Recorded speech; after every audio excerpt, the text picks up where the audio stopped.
I actually watched or I read a post right when Trump got elected. And they were just talking about what Trump's response would have been to the flu in Africa. Well, excuse me, not the flu, the Ebola epidemic outbreak. Mm. One thing I worry about with Americans is just the fact that they take stuff for granted. Like Americans are like, okay, like these professional terrorists come up here and SWAT stops them. We're like, yeah, we had nothing to worry about because, what I mean? I worry about that. It's kind of like how Nazi Germany was when they were in Russia, Barbarossa. There's a particular battle, I think it was Hoops, called Hub's Pocket, Hube's Pocket. They got socked in, just like what happened in Stalingrad. This is before Stalingrad. It was surrounded. Because the weather was good, the Luftwaffe was still able to bring in supplies. So they were actually still operating. They were getting attacked, but if you're getting your food and you're getting your water and you're getting your proper supplies and you're equipped for the weather and you got ammunition, it's not as scary. You know what I mean? You're still able to conduct operations that way. It's dangerous. And they lost a lot of equipment in the retreat, but they end up getting most of their men out.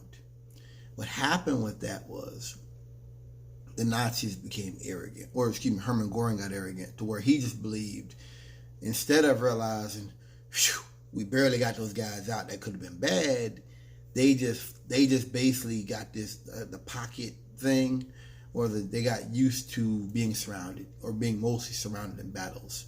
And then that's what led to Stalingrad, to where the weather got bad. They couldn't fly in the proper supplies, the food, the winter equipment. And a lot of them got killed. They ended up dying. I worry about that with America. Obama sent thousands of Marines to Africa. He sent ships. I mean, they basically had like a high-tech hospital over there to deal with Ebola. The guy that laid out I'm gonna try to find it on here tonight if I can. Might do another video. The guy was talking about how with Trump, he wouldn't have done anything. He would just said fuck. He would just cut it off. He would just cut off all, which he's already done. But just fuck Africa, basically. This to me is dangerous.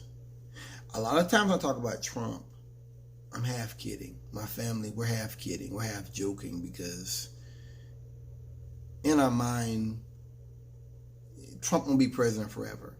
Even though, yeah, we've got violence out here. That's a real threat. See, I talk about it often. I talk about that. I'm not going to get into that. Just the fact that Trump's rhetoric and his seeming to be soft on domestic terrorism encourages violence, encourages white. I've talked about that many times before. It's other videos when I get into beyond the scope of discussion.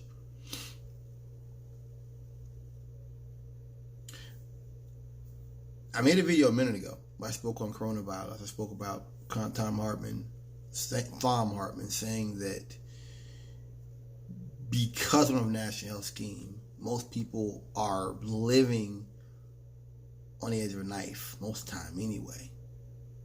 And that most people, even if they know they're sick, are going to keep going to work. And now I'm finding out you've got people who are asymptomatic who are still shedding the disease. That's terrifying. Germany, they had that. It's like a 12-year-old boy was shedding disease. I think there was a woman somewhere I heard about coming back from China and she got folks sick. It's a serious business.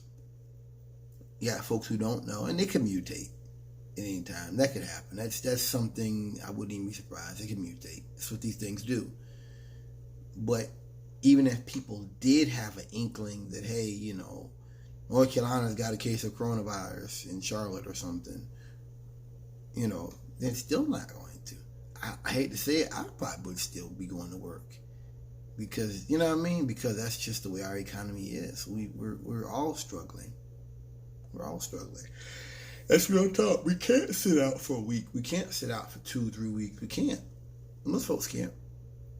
This is what nationalism does. This is what that cut and cut and slash stuff does is that you don't have those connections. You don't have a president willing to use the money and the infrastructure and the time to help deal with public health crisis. So it's just like what I told you, Michael Brooks put out there. There was the first George Bush went to some kind of climate study, and he said off the bat, the American lifestyle is not for sale, or it's not on the table. So here you are, one of the biggest polluters in the world, and you're telling the world, we're not going to cooperate with you. So what's the point of having this discussion? We know this already. That was in the early 90s. You know, I'm saying that I don't care what your science tells me.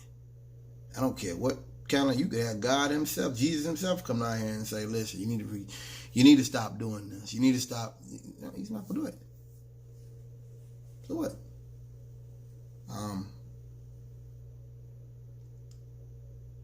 Like I said, I think people, it's just like with Desert Storm. You know, they basically had all those billions of dollars they spent bombing people, and the missiles with cameras on them, and everybody thought that was cool and everything. And you get into a real war, you get your ass kicked. You're in a war for 20 years on the basis of a lie, getting killed. You have led people to believe in this fairy tale that's just not real.